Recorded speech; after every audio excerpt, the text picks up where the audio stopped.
और मेरे साथ देश के वरिष्ठ पत्रकार इस पैनल में मौजूद हैं। राकेश शुक्ला, इनसे खास और मैं थोड़ा सा वर्गीकरण भी करूंगा आज। मध्य प्रदेश 8.25 लाख वोटों से जीते हैं। शिवराज सिंह चौहान मुख्यमंत्री नहीं है, लंबे समय तक रहे।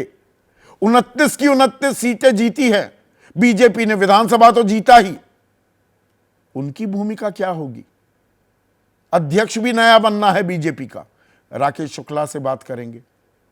संदीप सोनवलकर हैं, अब मुंबई शिफ्ट कर गए हैं। महाराष्ट्र की राजनीति पे पैनी नजर रखते हैं। 2 घंटे से दफ्तर में बैठे हुए थे, फोन पर बात ही नहीं छूट कर दे रही। अभी मैं आपसे बातचीत कर रहा था, तब भी फोन पर लगे हुए थे।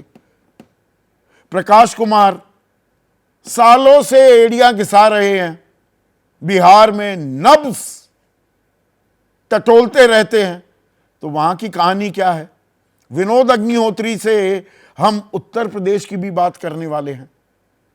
और पैनल में सबसे तजुर्बेकार प्रभु चावला इस चर्चा में जुड़ चुके हैं। और प्रभु तो 50 साल से ऊपर हो गए।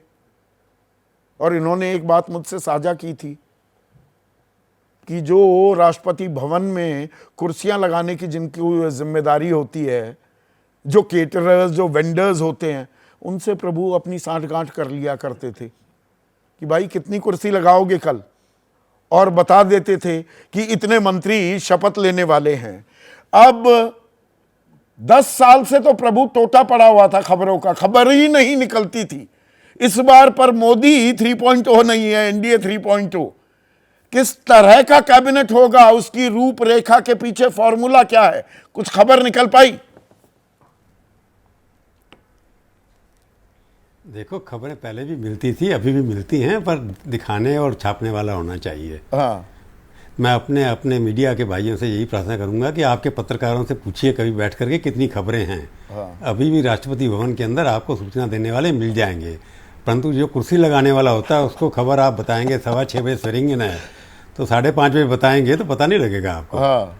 तो इसलिए कुर्सी लगाने वालों को भी आजकल 5:30 बजे ही बताया जाता है कितनी कुर्सी लगाइए, तब तक फोन उनके लिख दी जाती हैं। हाँ। सवाल है आपका कैबिनेट, क्योंकि आपने सब स्टेट्स गिन लिए, सब नाम गिन दिए। मैं आपको छोटा सा एग्जाम्पल दूंगा कि फार्मूला क्या है जी।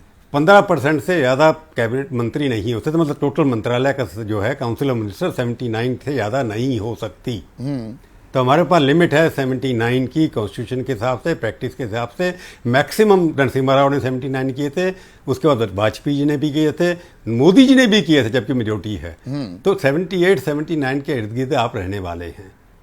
तो उसके अंदर आप बांटिए प्रोपोर्शनली। अभी मान करके चलूँ कि अपोजिशन जो इंडिया एलाइज हैं उनके पास 294 में से 64 सीटें हैं, बाकी 240 जो हैं वो बीजेपी के पास बल्कि 54 हुई, तो इसी हिसाब से फॉर्मूला हो जाएगा। परंतु 54 हुई। हाँ, 54 हुई, 240 और 54 254 हुई। आप 54 मान लीजिए। हाँ हाँ हाँ, उसी प्रोपोर्शन में पर राज्यसभा भी इसके अंदर शामिल होती है। राज्यसभा के अंदर बीजेपी के पास लगभग 95 के करीब एमपीज हैं, और एनडीए के पास मतलब बहुत कम है ही नहीं। एनडीए के अब चुन करके आएंगे, दूसरी बात है। अब उनके बाद नीतीश कुमार के पास है, तो अब बीजेपी के लगभग 340 हो गए, और अपोजिशन के 54 के ऊपर 15 अभी और हैं, तो मान लीजिए 70 हो गए। तो 70 के प्रोपोर्शनेट से और 340 के प्रोपोर्शनेट से बंटवारा होगा ना। ये तो मतलब 10-11 मंत्री से ज्यादा घटकों के खाते में नहीं आएंगे, सीधा गणित हो जाता है। मैं आ रहा हूं, उसी के ऊपर है। मैं आपको बता रहा हूं, मेरे हिसाब से 79 का अगर बंटवारा होगा, जो मैंने कैलकुलेट किया है, और पीछे एवरेज निकाल दें वाजपेयी जी की 3 सरकार और मनमोहन सिंह की 2 साल की सरकार, तो इनके मंत्रिमंडल अगर 32 का मैक्सिमम हुआ था वाजपेयी के ज़माने के अंदर, जिसके अंदर मंत्रिमंडल कैबिनेट रैंक के 32 थे। एमओएस बहुत कम थे, 79 थे, उसमें से आप बांट लीजिए। तो उस हिसाब से मेरे को लगता है 7 से ज़्यादा कैबिनेट मंत्री एलाइज के नहीं होंगे। मैक्सिमम 8 हो सकते हैं।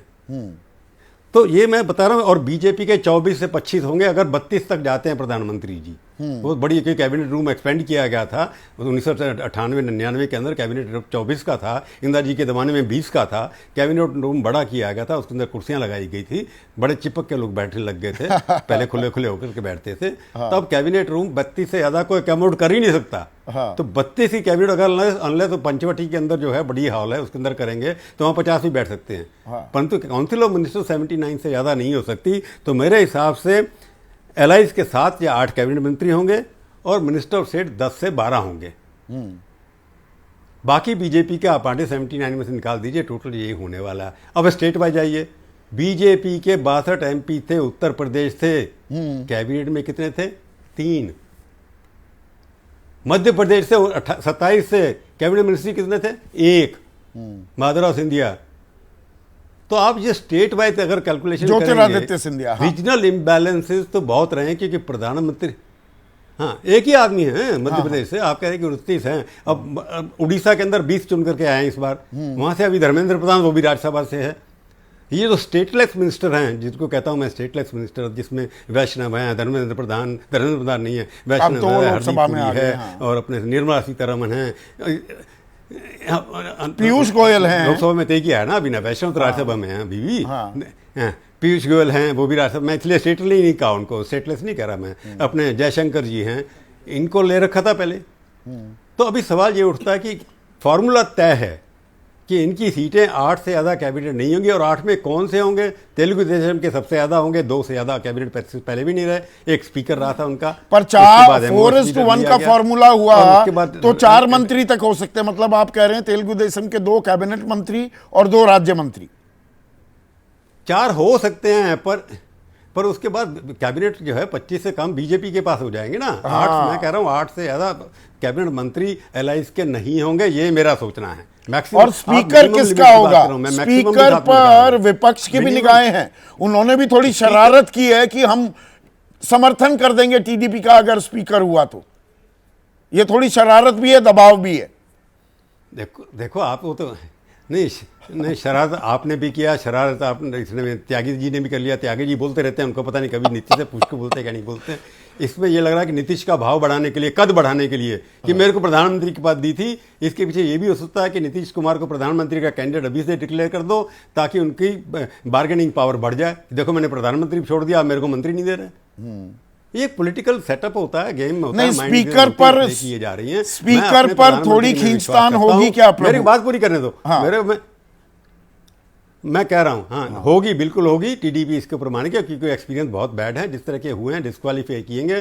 परंतु मैं एक बात मानता हूँ, स्पीकर के ऊपर टसमसस होगी और बीजेपी इंसिस्ट करेगी। अगर उनकी नीयत ठीक है तो नहीं करेगी, अगर नीयत में कहीं गड़बड़ है तो शायद हो सकता है। स्पीकर से क्या, डिप्टी स्पीकर पहली बार इतिहास में होगा, डिप्टी स्पीकर हुआ ही नहीं।